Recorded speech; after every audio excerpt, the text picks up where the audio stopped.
Gracias por escuchar los podcasts de Radio Nacional. Acceda a todos los programas en rtv.es/a la carta.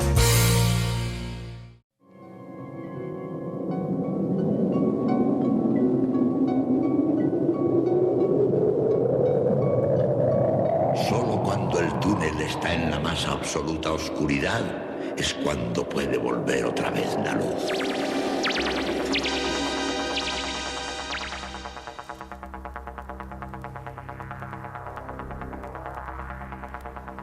Estás entrando en el espacio en blanco. Una puerta a nuevas dimensiones de la existencia.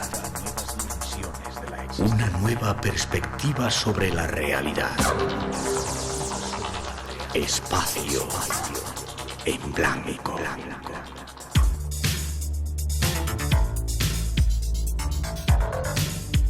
Una producción escrita y dirigida por Miguel Blanco.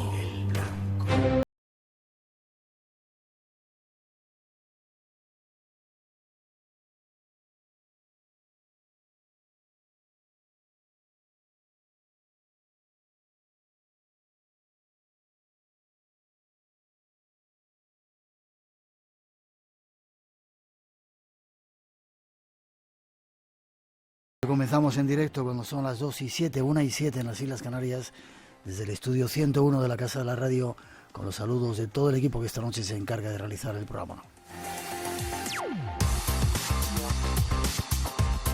En la parte técnica de esta noche, Paco Bermúdez y Elena Trapero, que es la que controla nuestro mágico sonido. Rosa Rodríguez en la producción y locución. Natalia Sotillos en la realización y coordinación. Y Miguel Blanco, que os habla para todos nosotros. Un placer estar aquí esta noche hasta las 4, las 3 en las Islas Canarias. Si escucháis en directo a cualquier hora de la semana, del día, en el podcast, esas cosas que escucháis.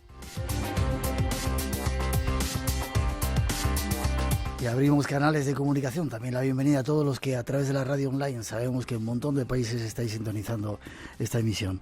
Y como digo, abrimos las redes sociales. Teléfono de llamada gratuita 900-137-137. Tenemos un WhatsApp para que nos mandéis notas de voz si queréis, 633-44-8816. Y las redes sociales, Twitter y el Face, Blanco Radio, con los saludos para todos los que estáis ahí conectados.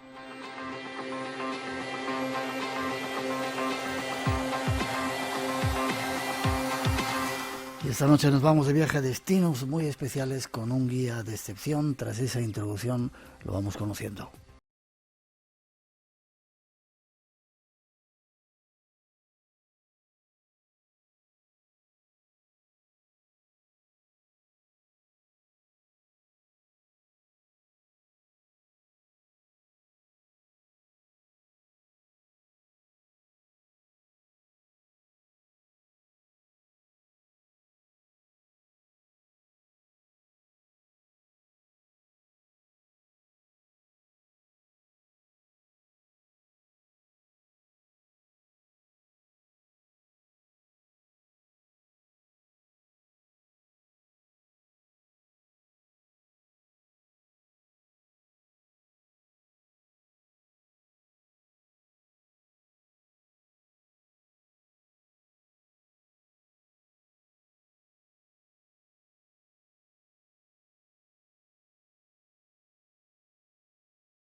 Habrá más.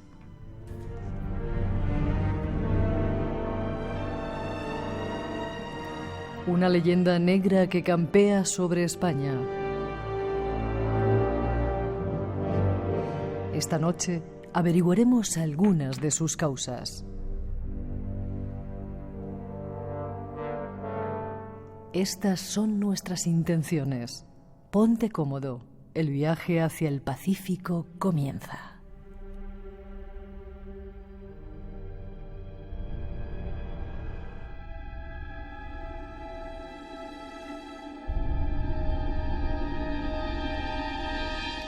¿Reconoces esta música?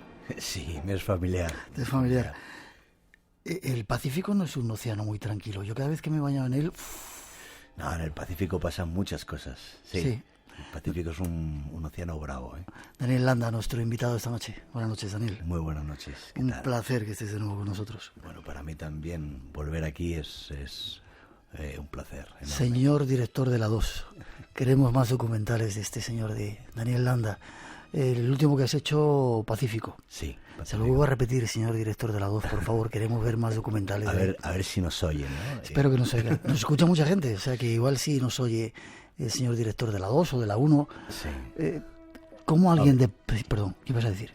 No, sí, que ojalá se animen a apostar por este tipo de formatos que además han funcionado muy bien y yo creo que en España falta apostar por los documentales, ¿no? Que no se estigmatice, sí, y que se apueste por estos viajes. Y no comprarlos a otros sitios por ahí, sino hay gente como tú que lo hace. Un tío de Palencia. Exactamente.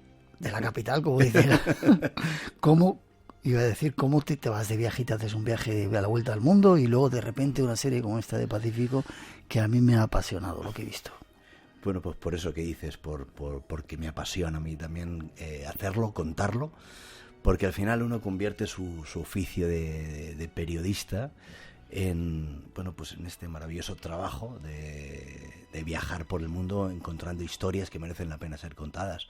Y es adictivo, ¿no? Cuando yo recuerdo en el año 99, ya he oído, hicimos nuestra primera serie documental que se llamaba 19 años. Palencia, Singapur, el viaje de los 3 océanos.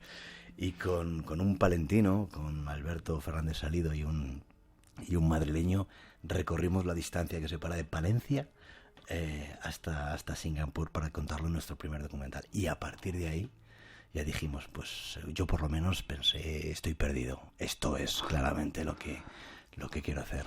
El otro día cuando te llamé por teléfono te he insultado mucho. No te puedo insultar aquí en la radio esas palabras que te decía, eres un grandísimo mamón por hacer lo que estás haciendo. Señor director de la 2, queremos seguir viendo documentales.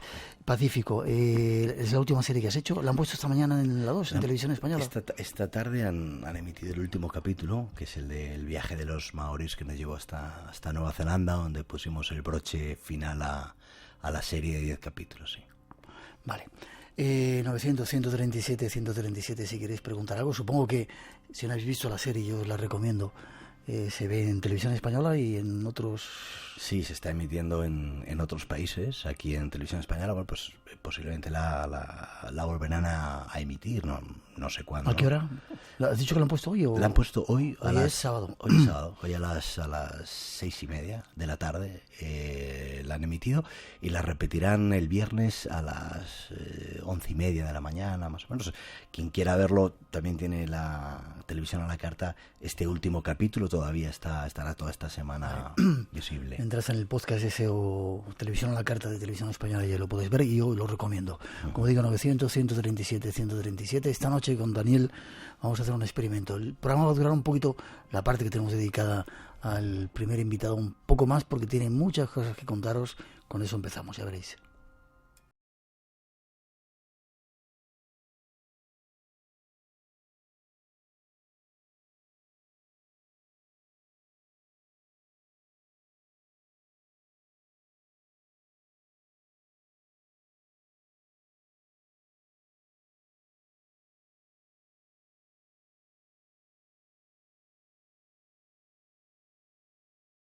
Viajamos hasta Papúa Nueva Guinea. Este es Daniel Landa poco antes de comenzar esta historia. Hace algunos años dio la vuelta al mundo en coche y ya iba siendo hora de volver a la aventura. Aún no sabemos cómo lo haremos, pero la idea es viajar durante más de un año recorriendo 19 países, desde Japón hasta Nueva Zelanda. Daniel se encargará de marcar la ruta. No quiero mirar. Aunque lo normal será salirse del camino. Ay, ay. Cuando uno pretende acercarse a los pueblos más remotos del Pacífico, todo puede pasar. Ya conozco los síntomas de la malaria. Pero hasta en la última aldea encontraremos una puerta abierta. Porque los indígenas siempre nos tienden la mano. Hola, amigo. O casi siempre. Y poco a poco iremos conociendo las tribus de un camino lleno de islas, de selvas y de misterios. This is a sanctuary. Very secret. Vamos a alcanzar lugares que no se pueden explicar. How is living in the paradise? It's the best ever. Basta un gesto para rendirse a la magia del camino. Y nosotros esta noche queremos rendirnos a la magia del camino. Un camino de 50.000 kilómetros de casi un año de recorrido. Y queremos resumirlo y lo haremos de la mano de nuestro invitado. Buscamos la magia de la vida, del camino. ¿Has encontrado mucha magia, Daniel, haciendo esta serie? Sí, haciendo esta serie, haciendo la otra serie. O sea, salirse del camino te lleva siempre a lugares con muchísima magia, ¿no? Pero te diría que especialmente en los lugares que hemos recorrido del Pacífico y sobre todo en las islas, ¿no? Que son al final reductos precisamente por su condición de isla, más inaccesible, donde uno encuentra rituales, tradiciones, culturas con más magia, ¿no? Quizá por ser más antiguas, por mantener una esencia que aquí perdemos, y para nosotros ha sido impactante ese encuentro y después grabarlo, y muy gratificante. Y contarlo además a los demás. ¿Cuántos países habéis visitado para hacer esta serie? Vamos a presentar primero la serie y luego nos vamos a lugares. Claro. La serie son 18 países, desde Japón, fuimos a China, recorrimos el sudeste asiático, y luego pues fuimos un poco en peregrinaje de isla en isla por Indonesia, Malasia, Filipinas, Papúa Nueva Guinea, para acabar en Oceanía, en Australia, en algunas islas de los mares del sur y Nueva Zelanda. ¿Y cómo haces para entrar en esos lugares? Primero sois 3 personas, sí. ¿no? Equipo, 3 personas solamente. Sí. ¿Sabes lo que me gusta? Que eso no te lo había dicho, que no vais de aventureros o de nada. Hay gente que hace por ahí series y joder, se ponen que parece que son la de Dios. Vosotros sois tíos de Palencia, tú, que estás dando una vuelta por el mundo y lo sabes contar súper bien a la gente, con una filosofía súper especial, muy tierna diría yo, y que hace muy fácil el contacto con los demás. Pero ¿cómo puedes llegar a un tío y que te abra una cueva donde están sus ancestros que no ha visto nadie? Bueno, yo creo que al final lo que es una serie sincera, porque somos gente muy corriente que con muchísimas ganas de ver cosas. Es decir, yo creo que la naturalidad acaba cuando uno siente que ya lo ha visto todo, cuando pierdes esa curiosidad, esas ganas, esa pasión, ¿no? Desde luego no es mi caso ni es el caso de la gente con la que viajo, ¿no? No hay imposturas. Somos 3 personas y somos 3 personas tal cual lo estás viendo, y las historias es que surgen ahí, ¿no? Evidentemente estás haciendo un programa de televisión, tiene que haber una preproducción, una preparación, pero la esencia de las cosas, la gente con la que tratamos, es gente que te puede abrir la puerta o te la puede cerrar, ¿no? Y ahí también está la empatía. Yo creo que esa empatía, la consigues cuando tienes ganas sinceras, porque eso es muy reconocible, ¿no? Si tratas tú de vender motos o si hay esas imposturas, se nota. Y yo creo que esa gente yo creo que lo nota mucho más, ¿verdad? Claro. Cuando vas de bien, total. Pero cuando vas de... Totalmente, y de hecho nosotros hemos contado con algunos guías que al final se entregaron, ¿no? Porque, oye, teníamos tantas ganas de contar su historia, ¿no? La historia de esa tribu, de esa etnia, que al final nos regalaban descubrimientos absolutamente mágicos, ¿no? En Borneo tuvimos la suerte de acercarnos a la tribu de los Tring, ¿no? Que nos ofrecieron un regalo, un descubrimiento muy lejos del gran público, bueno, tan lejos que lo conoce muy poca gente, ¿no?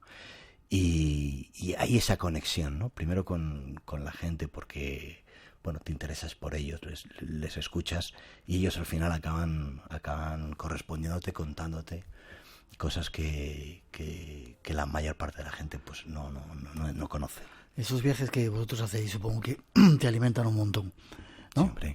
Siempre son... Te alimentan por dentro. Aunque no es tan fácil cuando ves la tele y qué bonito, ¿no? Porque cuando estás allí sufriendo con el calor, los bichos que te pican, la malaria que pillaste y dices, joder. Sí. ¿Alguna vez has querido volver a decir que le den mucho a esto? No, mira, la verdad es que volver no. O sea, bueno, echas de menos cosas, es duro. Son rodajes de muchísimas horas trabajando, muchos kilómetros conduciendo. Como tú decías, pues son enfermedades, son problemas, pero mira, yo ahora que estamos intentando sacar adelante la próxima serie, ¿no? Y estamos peleando, bueno, pues por encontrar la financiación, por llegar a negociaciones, ¿no? Yo les decía a alguno de mis compañeros, digo, tengo unas ganas de cambiar de problemas y tener esos problemas, ¿no?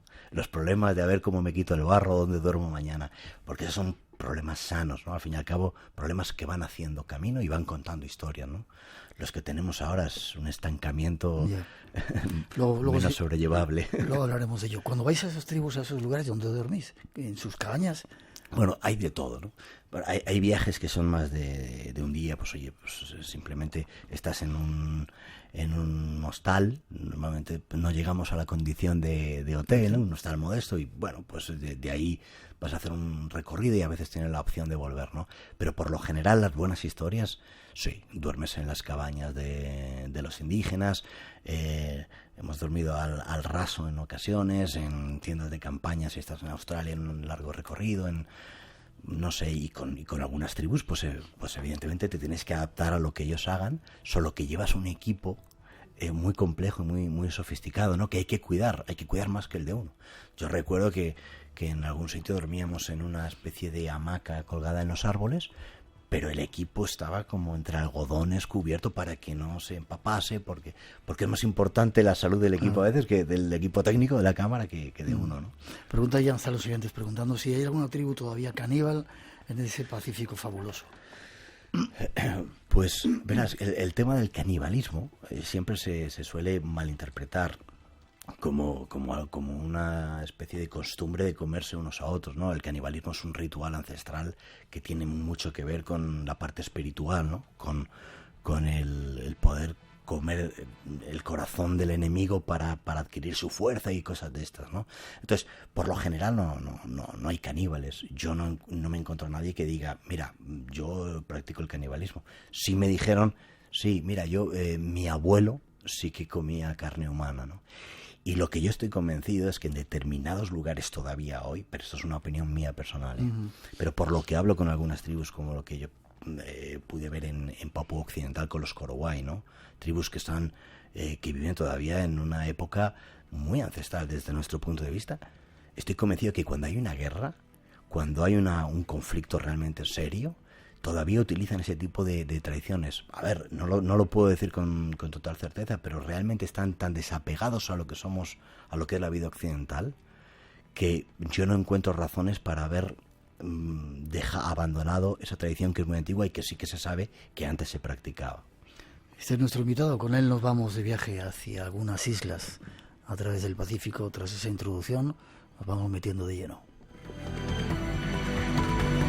Espacio en Blanco, en Radio Nacional, con Miguel Blanco.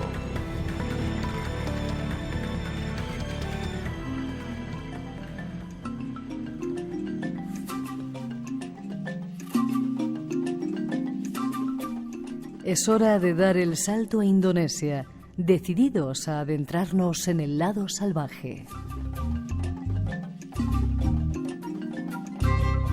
Para ello hay que cruzar las selvas de Sumatra antes de viajar a Borneo. Y en aldeas remotas descubriremos un lugar sagrado. Sin embargo, en algún punto del camino, nuestro guía decide detenerse. El resto del equipo continúa hacia el campamento. Pero él quiere mostrarnos algo que está fuera de todas las rutas turísticas.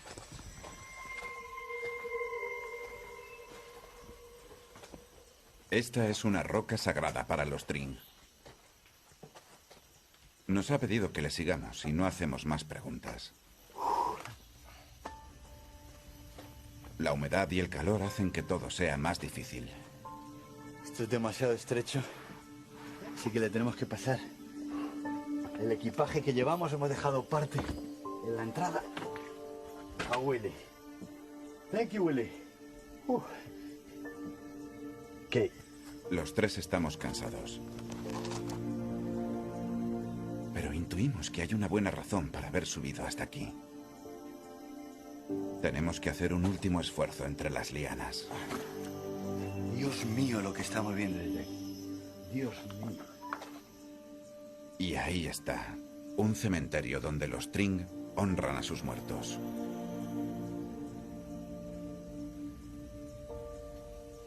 Un lugar escondido del resto de los hombres. Y aquí quedará, oculto entre la selva, el más sagrado de los cementerios de los Tring.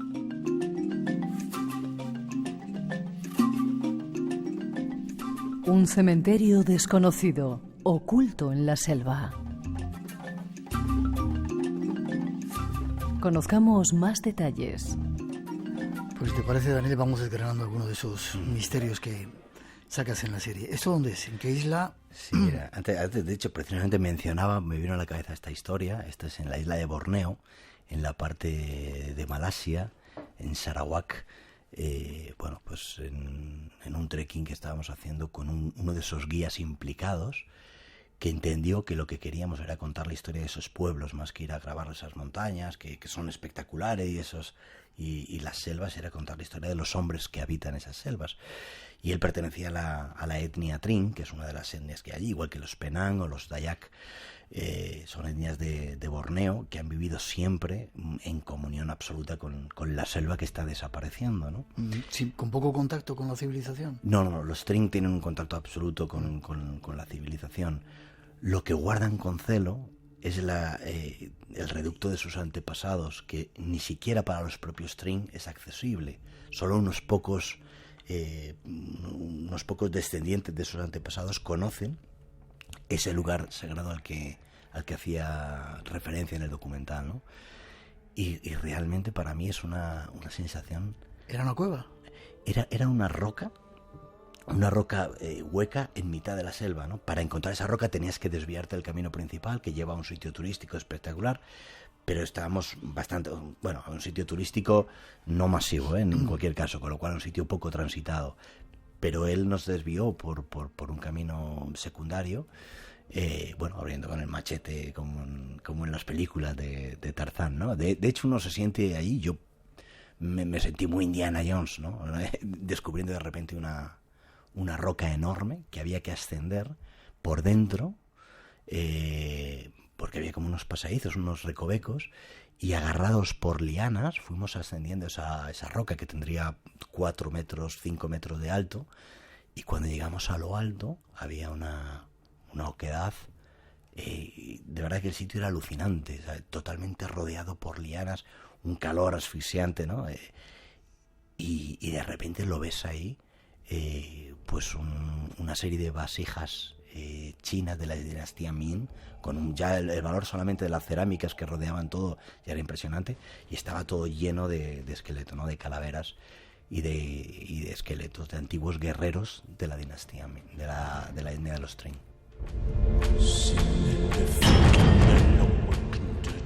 Esta música es tuya también, ¿no? No. Bueno, me dicen que no, vale. De vez en cuando vamos a poner música. No, pero la anterior sí era. ¿Cómo se llama el músico? Iván Palomares. Iván, pues cuando quieras nos haces música también a nosotros. Un fenómeno, te lo recomiendo. Tremendo. Te encuentras allí, pocos blancos han visto eso. Sí. Gracias a esa empatía que tú decías con los guías te permiten verlo. ¿Qué sientes cuando estás allí? Claro, nosotros piensa que llevábamos casi una semana con este guía, habíamos hablado muchas horas, ¿no? Son horas hablando pues desde donde le conocemos en una de las ciudades de Malasia, hasta que nos vamos yendo en las canoas, vamos conversando con él, y yo, de hecho, a través de sus ojos, yo siento la emoción de ese hombre estando delante de una cosa extraordinariamente sagrada para él, que era ese cementerio, ¿no? Que además lo ocultaban porque como el gobierno malayo está asolando la selva a través del aceite de palma, este drama tan terrible, y de alguna manera él quiere preservar ese cementerio y no nos pidió, por favor, que nunca dijéramos la ubicación, ¿no? Digo yo, sí, como si, aunque quisiera decirlo, como para volver allí, ¿no? Era un sitio bastante recóndito. Y realmente tú ahí sientes una vibración, algo tremendo, ¿no? Tú piensas que estás encima en una roca, ya te digo, de unos 5 metros, en lo alto de esa roca todavía caían las lianas y había una oquedad, como una pequeña cueva, y en esa cueva tú ves las vasijas lleno de cráneos, y ese hombre, ¿no?, sobrecogido, diciéndote, he aquí a mis antepasados, ¿no? Ese es un gran legado, un tesoro para nosotros, y tú piensas la historia que hay detrás de cada uno de esos cuerpos, ¿no? ¿Y no era ahí donde decían que los muertos se convertían en seres especiales o que estaban cerca de la naturaleza, por eso no los enterraban? No, eso es en otro sitio, vale, que entonces, ya te comentaré. Vale, lo adelantamos, ahora lo contamos. 2:31, 1:31 en las Islas Canarias. Primer dato de este viaje mágico que estamos haciendo por el Pacífico. Hay más, detrás de esa introducción nos lo ofrecemos. Nos gustan las vacaciones porque no tenemos horarios. Nos gustan los podcasts porque no tienen horario. Nos gustas tú porque pones tus horarios. Conecta con nosotros. Es hora de podcast en rtve.es.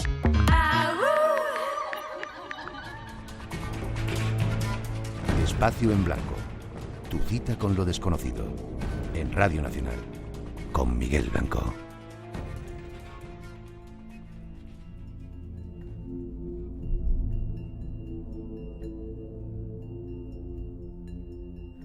Continúa nuestro viaje, en esta ocasión a la búsqueda de extraños ritos de muerte. La tribu de los Kankanai tiene muy presente a los difuntos. Sus cementerios no se parecen en nada a este. Ellos no entierran a sus muertos. No, ellos prefieren colgarlos de una montaña. Para acabar los días colgados de esta pared, es necesario cumplir 3 requisitos: haber nacido en Sagada, tener nietos y morir de causa natural. Así el alma puede fundirse para siempre con el entorno. Sin embargo, en Sagada hay ritos funerarios más siniestros. Este camino conduce a la entrada de una cueva que alberga un secreto inquietante. Muchas más tumbas. En Sagada las tradiciones tribales están muy arraigadas a la muerte. Aquí hay más de 100 ataúdes que llevan siglos apilados en este lugar. Están en la boca de una cueva porque la luz representa la vida, la oscuridad el paso hacia la muerte. La comunidad de los Kankanai pertenece a un grupo más amplio llamado los Igorot. Ellos fueron los que crearon este santuario, amontonando los ataúdes con el paso de los siglos.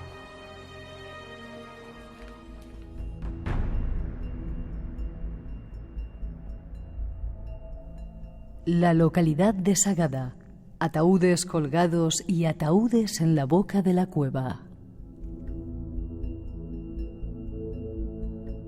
La comunidad de los Kankanai. Conozcamos algo más de estos extraños pobladores de nuestro mundo. Un montón de oyentes están escribiendo ya dándote la enhorabuena. Dicen que es un placer escucharte y que sigas haciendo documentales que quieren ver. Gracias. ¿Dónde estamos ahora? ¿En qué isla? ¿Quiénes son? Estamos en Filipinas, en el norte, en la sierra. Este es uno de los vértices del llamado Triángulo de Coral, que sería Borneo, Filipinas, las islas de Indonesia y Papúa Nueva Guinea. Y en todos estos lugares la devoción a la muerte, y digo devoción, se vive día a día, ¿no? O sea, se vive la muerte de alguna manera. Y en Sagada, en esa población del norte de Filipinas, pues es un ejemplo claro de eso, ¿no? Y sí, allí la tribu de los Kankanai tiene esa tradición absolutamente insólita de colgar los ataúdes en un acantilado. Entonces yo la primera vez que vi los ataúdes dije, bueno, pero ¿esto qué es, no? Ahí están. Y es nos contaba el guía que era para que se liberara el alma más fácilmente. Es decir, nosotros vemos siempre que hay algo excéntrico en todas estas tradiciones, ¿no? Antes hablábamos de los Trin en esa cueva, ¿no? Donde metían a los cráneos dentro de las vasijas y tal, pero todo tiene un significado brutal, ¿no? Que nosotros a veces nos olvidamos de de que realmente hay una parte espiritual importantísima en todas estas tradiciones. Y en Sagada además es muy fácil de entender, es decir, claro, lo cuelgan en los riscos porque es más fácil liberar el alma, ¿no? Y luego en otra parte de Sagada hay una cueva enorme que además tiene unos pasadizos que nosotros lo estuvimos recorriendo, muy interesante, y en la entrada, en la boca de la cueva, hay unos 200 ataúdes que llevan siglos allí, y claro, están en ese punto porque es la transición entre la vida y la muerte, de alguna manera tiene ese sentido, ¿no? La luz, la oscuridad, siempre el yin y el yang, siempre esa dualidad, ¿no? Ese paso, ese camino que ellos consideran que es la muerte, que bueno, no es el final, ¿no? Y por esa razón están precisamente depositados los ataúdes en ese punto, ¿no? Sobrecoge ver 200 tumbas, nada más entrar en una cueva y luego te dicen, venga, vamos a recorrer la cueva hacia adentro, que todavía hay más tumbas a medida que uno avanza. Pues es sobrecogedor, pero a la vez tiene algo muy, muy bonito, muy interesante. ¿Y siguen haciendo esos rituales? ¿Había tumbas recientes o es una cosa ya antigua? Sí, porque yo pregunté y dando por hecho de que, pues que era una tradición antigua, pero me dijo, pues no, mira, ¿ves ese ataúd? Ese es de 1970 y pico, no recuerdo el año exacto, ¿no? Pero vamos, de ayer, ¿no? Y además, como decía la voz en off, tienes que tener una serie de requisitos, ¿no? Y bueno, todavía la gente quiere ser colgado en vez de enterrado, ¿no? En el caso de los ataúdes colgantes, por decirlo así. Niños, mujeres, hombres, todo. Sí. Fíjate, yo en otros sitios sí que es verdad que la diferencia entre los niños son enterrados en otros sitios, yo luego te puedo contar vamos también. A ver, sí. En este caso no estoy seguro si las mujeres, fíjate, estaban autorizadas a ser enterradas, porque tenía que ser una serie de requisitos y no recuerdo si el de ser hombre. Sé que había que ser abuelo, no sé si abuela. Hasta ahí no lo sé, la verdad. Seguimos viaje por el Pacífico con más datos de esta curiosa forma de vida que tienen por allí.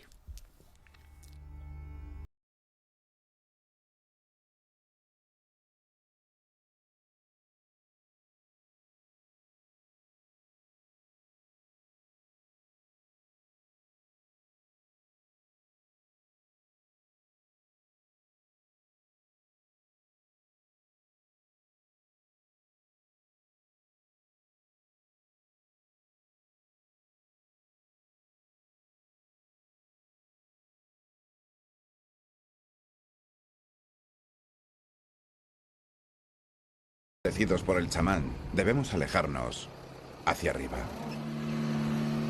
El santuario de las momias se encuentra en un lugar poco accesible. Tenemos por delante varias horas de camino entre los valles de la cordillera de Filipinas. Los Ibaloi eran cuidadosos a la hora de elegir sus lugares santos. Richie ha estado aquí muchas veces. Pertenece a la etnia de los Ibaloi y conoce bien cuál es el protocolo para entrar en contacto con las momias.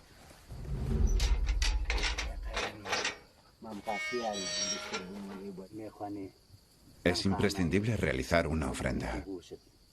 Algo de comida, oraciones en la lengua indígena y, por supuesto, hay que beber el licor local. This is to bring us good health and safety. No quiero que estés inseguro aquí, rodeado de los espíritus. Vamos a hacer las cosas bien. The spirits are with us now.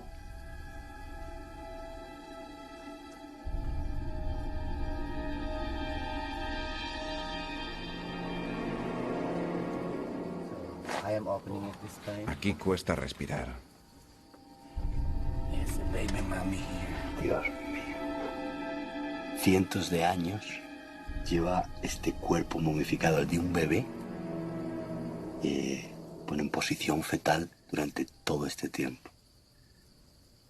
Un bebé que apenas nació, pero no acaba de morir del todo. Los ataúdes están repartidos en dos pequeñas grutas.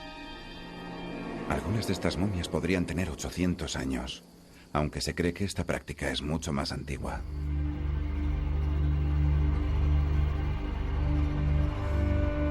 Las momias de Caballán, todo un misterio que queremos volver a sacar a la luz.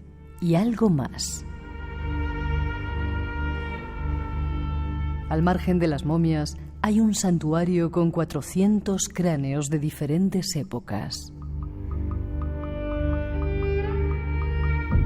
También cuentan que en la zona hay energías muy extrañas,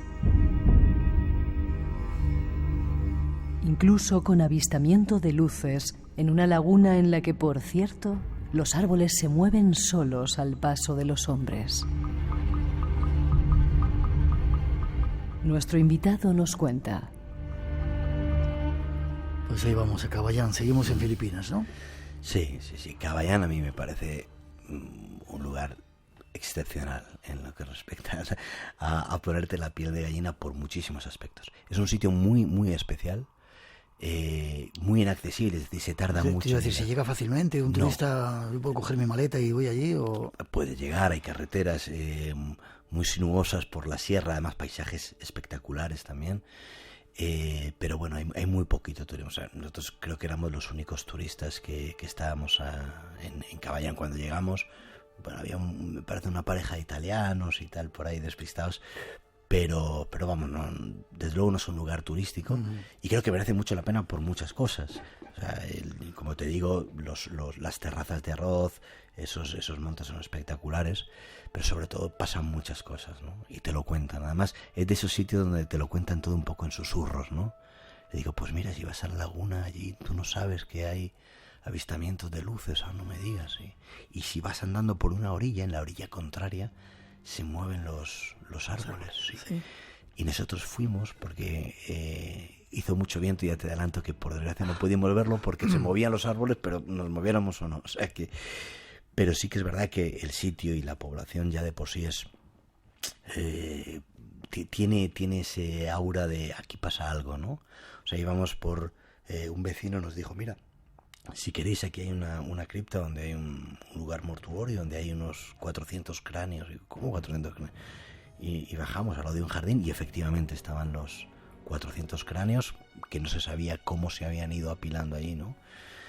En fin, pasaban muchas cosas. Incluso, fíjate, hablando con nuestro guía, además te contaba estas cosas como si tal cosa, ¿no? Y te dice, no, pues aquí además, aquí la gente es muy longeva. De hecho, hay un vecino que tiene... que se sepa 130 o más de 130 años. No me digas. Y digo yo, 130 años, tío, pues el hombre más longevo. Vamos, yo no sé si hay otro más longevo que... Digo, pero está aquí y se puede hablar con él. Sí, si queréis ir a verlo. Digo, bueno, hombre, naturalmente vamos a verlo. Dasulas se llamaba, ¿no? Y llegamos a la casa, llamamos, pedimos permiso. Y efectivamente sale un anciano. Tú le veías, pues, arrugadito el tipo, pero aún con cierto, además, sarcasmo. Él todavía sonreía y hablaba y entendía. Y bueno, el guía hacía de intérprete, y cuando le dijimos, pues somos sí, españoles y tal, y dice, castellanos, dice, yo trabajé con los castellanos. Y los castellanos, los españoles de allí que se fueron en 1898, y él había trabajado con ellos, ¿no? Con lo cual, algo hay ahí que hace que pasen cosas fuera de lo normal. Creo que era él el que decía que se ahumaban a los muertos, ¿no? Correcto, sí. A las momias. Y ahí tuvisteis que hacer un ritual, pedir permiso para entrar a ver esas momias, ¿no? Claro, o sea, lo más impactante que te cuento, o sea, lo que te he contado de Cavallán no es la parte central, ¿no? O sea, lo más impresionante es el tema de las momias, ¿no? No solamente hay momias en una cueva, sino que hay varios lugares donde hay rocas que están excavadas, también lo vimos luego en Sulawesi, y como nichos en la roca donde entierran a los muertos. Pero hay un lugar específico donde hay una serie de momias que están enterradas en ataúdes. Hay familias, hay decenas de momias, pero no se podían ir a grabar. Y yo ahí reconozco que me pudo la impaciencia, ¿no? Yo al guía le dije, oye, mira, tenemos que ir a grabar esto porque nos tenemos que ir mañana. Y dijo, mira, esto no se hace así. Vosotros tenéis que pedir permiso a las momias, eso es lo primero. Y si las momias te dan permiso, vas a grabarla, pero tú no vienes a grabar. Y a mí, la verdad, me sentí un poco avergonzado y dije, claro, lógico, ¿no? Y decir, ¿para dónde vas tú, no? Con tu horario occidental. Y entonces, bueno, decidimos en uno de esos sitios que dices, mira, esta historia va a merecer la pena, vamos a estar un poco más de tiempo. Y entonces hablamos con el líder del pueblo, de la etnia, que a su vez iba a hacer un ritual para determinar si las momias nos daban el permiso o no, ¿no? Y para eso había que sacrificar 2 cerdos. ¿Mataban animales? Sí, había que sacrificarlos. El sacrificio de los animales es algo absolutamente vinculado a la muerte y a los ritos funerarios humanos en esa parte del mundo, ¿no?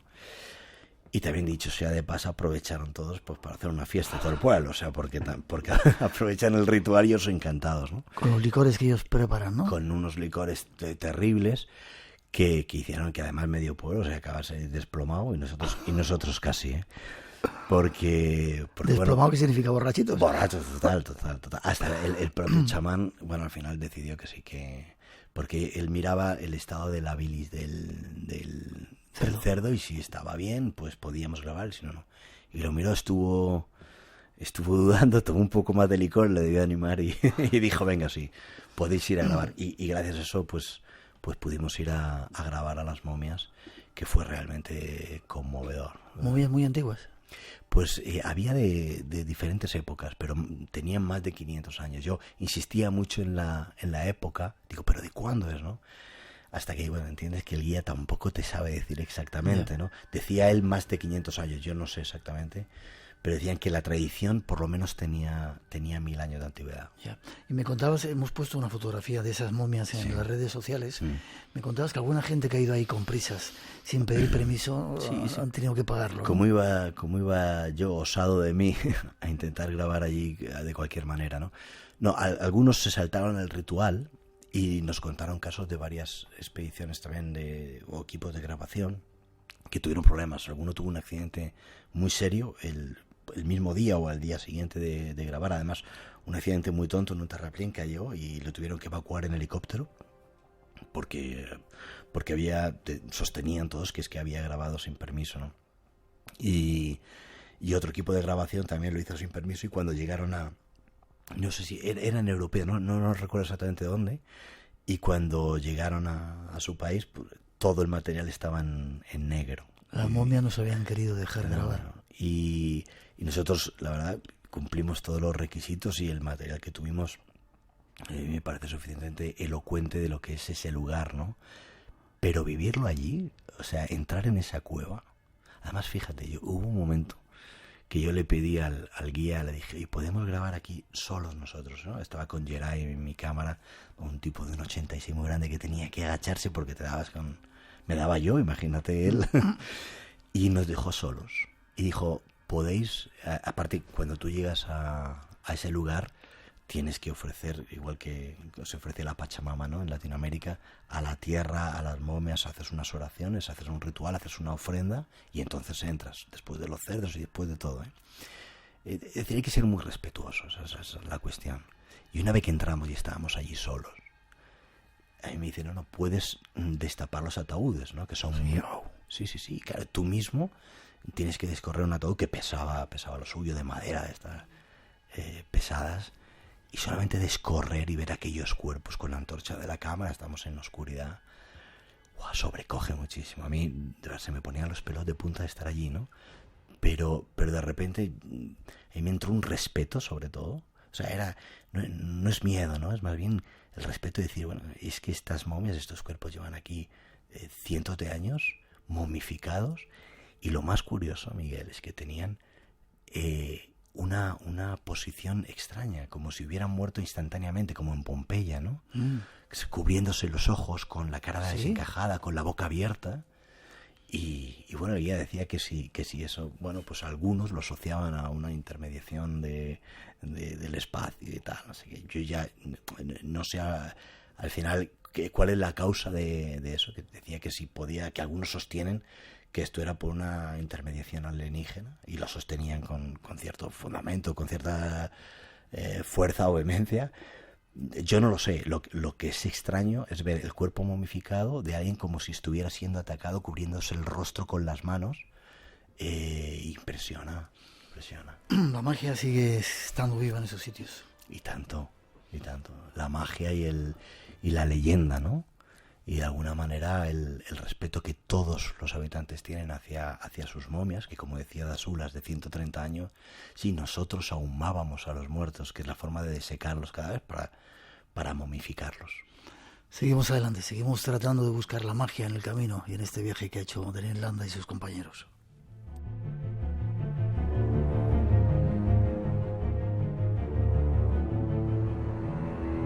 Esta noche, en Espacio en Blanco. En otros países sabemos que, por ejemplo, Norte de Europa, Inglaterra, que hubo caza de brujas. Mujeres que a lo mejor no vivían según normas de la sociedad, que se las tachaba de brujas. Bueno, pues había directamente cazadores de brujas a sueldo, o sea, que llevaban cabezas de supuestas brujas y cobraban. Eso es una figura horrible, terrible, que no es española, que aquí no se dio en absoluto y que en cambio no se cuenta.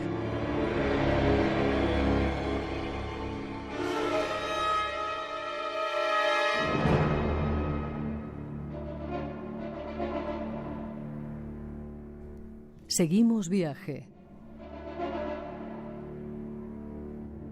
Acantilados de Lemo. Sobre varias paredes de roca se han excavado nichos en los que entierran a los muertos.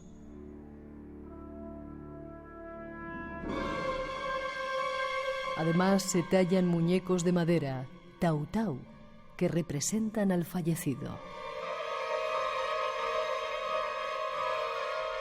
Cada varios años se saca a los muertos. Algunos están embalsamados. Se les viste y los familiares los pasean. En el sur de Sulawesi, el hombre también alza a sus muertos en las montañas.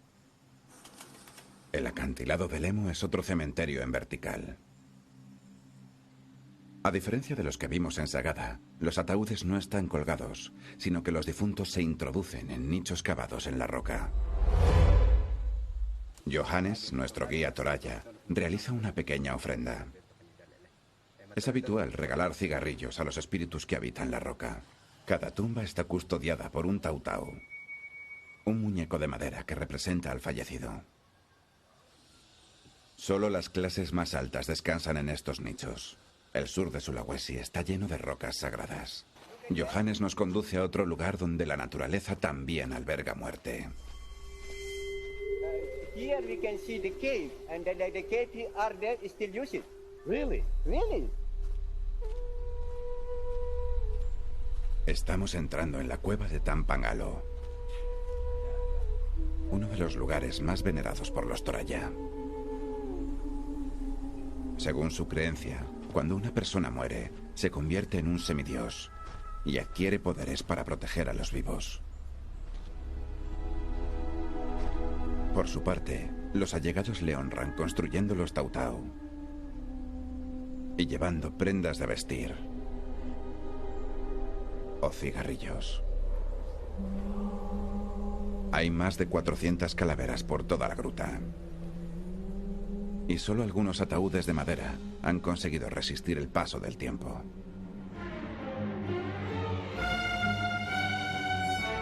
Cráneos, muñecos, cigarrillos, extraños cultos a la muerte. Nuestro invitado nos cuenta algo más. Mientras nuestros oyentes de Champiropos, magnífico invitado, felicita a este buen invitado por su trabajo que cautiva y engancha y dice 1000 gracias por abrir la ventana de la cultura y el respeto y viajar desde casa y ver que aún queda tierra por descubrir. Bueno, pues qué bonito que hablan del respeto, ¿no? Sí, señor. Que nuestro trabajo, la verdad, es una máxima que intentamos llevar a cabo a los confines de allí donde vamos. Eso se nota mucho. Estamos en Sulawesi, los Toraya. Sí, los Torayas, sí. ¿Esto dónde está? Esto está... Mira, seguimos en el triángulo de coral. Esto está al oeste de Papúa Nueva Guinea, digamos al este de Filipinas, encima de lo que sería Bali, más o menos, ¿no? Ahí en medio, ahí hay miles de islas. Esta es una de las islas más grandes que hay, que tiene así además una forma de estrella de mar. Y en la parte sur habitan los Tanah Toraya, ¿no? Otro lugar, como te hablaba antes, de Filipinas, además está muy conectado a Filipinas. Hay algo realmente ahí que dices, bueno, debió de haber un contacto, porque tienen la misma forma de excavar los nichos en la roca donde entierran a los muertos. Viven también para la muerte, y los Tanah Toraya son los que más devoción tienen por la muerte. Es algo absolutamente extraordinario, ¿no? Mira, solo con entrar en la cueva que mencionaba Tampanalo, parece un decorado. Está lleno de calaveras y además todas tienen como cigarrillos en la boca, ¿no? Sí. Sí, porque son ofrendas de familiares y bueno, o visitantes simplemente que llegan.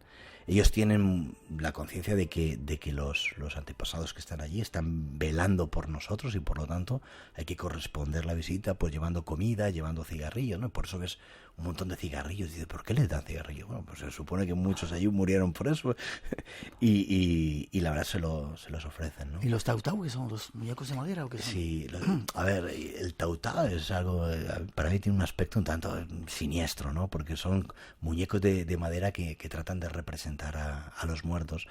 Entonces más o menos los tallan pues intentando que se parezcan a algo. A mí no se parece mucho a nada, pero en los nichos, por ejemplo, en las rocas donde excavan y introducen el cuerpo de los fallecidos, ponen en la puerta de ese nicho ponen un tautao, ¿no? Que está mirando hacia afuera intentando que recoge el espíritu del difunto.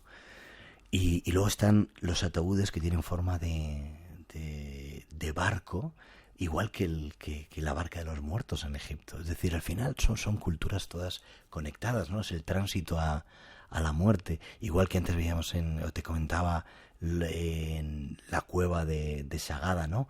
La luz y la oscuridad, el paso hacia la muerte, siempre esa transición. Por tanto, todo tiene un sentido espiritual muy profundo, y nosotros si solamente nos quedamos en ver la muerte o los siniestros, los tautao, no comprendemos, ¿no? Toda esa cultura riquísima en cuanto a detalles y simbología. En 30 segundos nos preguntan si hay alguna cultura que hayas conocido que adora al diablo o al mal. 30 segundos. Bueno, hemos oído, sí, la magia negra. La magia negra está muy extendida en Papúa Nueva Guinea. Hemos visto tribus que conocen, nadie lo confiesa, pero sí. Y que de hecho hay gente que lucha contra precisamente esa magia negra que está asociada a los malos espíritus, al diablo que llamaríamos aquí. ¿Te quedas un ratito más? Encantadísimo de la vida. ¿Estás disfrutando? Claro que sí.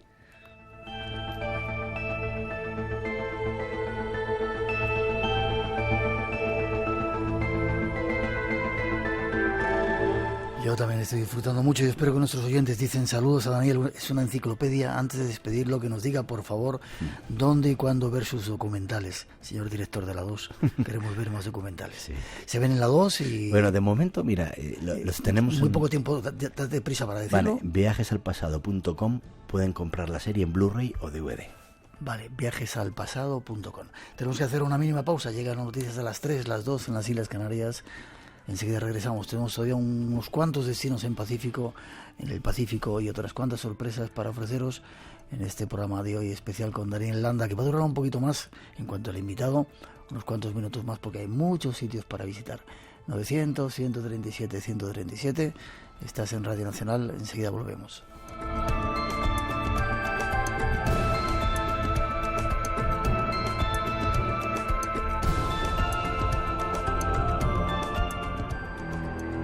Esta noche, en Espacio en Blanco...